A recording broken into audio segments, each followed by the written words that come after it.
Hello YouTube. Funny guy here. Unfortunately, I am sad to inform you that we won't be that funny today because we got a slightly more serious video topic. As a totally young and healthy internet user I was scrolling on the best social media app in history. And you probably guessed it. It's Twitter. Oh my god. Although this channel isn't meant to be a very serious page talking about manly topics like war crimes, but I can most definitely use my totally funny humor to raise awareness about bullshit we see online.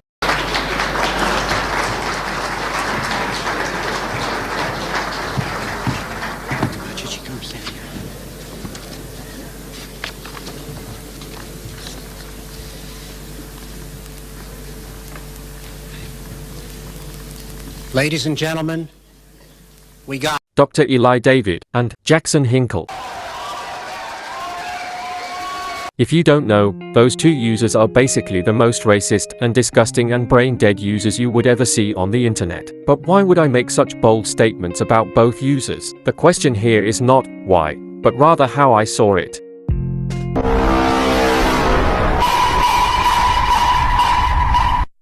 So first, we got Eli David. I am not gonna try hard with this one to prove how racist and dumb he is, but I will surely display a collection of what he had posted on Twitter.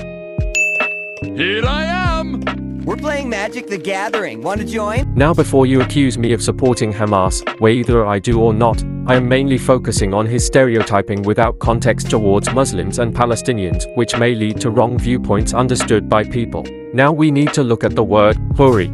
Some people usually mistake this word in the Quranic verse for female, but according to many articles and Quranic explanation books it totally doesn't mean women, and the number 72 was not mentioned in the Quran either. To prove my statement even more, here is an article on ResearchGate that proves my point, in which the entire physical rewards for Muslims according to their belief were mentioned, and we cannot see any reference to 72 virgins at all. Therefore, we can conclude some stuff that Eli David promotes on his page just by looking at one post. Eli David promotes Islamophobia, racism, and we will see how in the next post, and misinformation. On top of all of that, he is a pro-Israeli.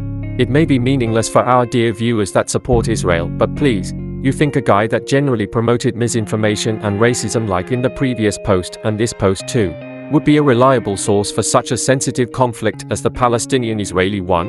The answer is most definitely no.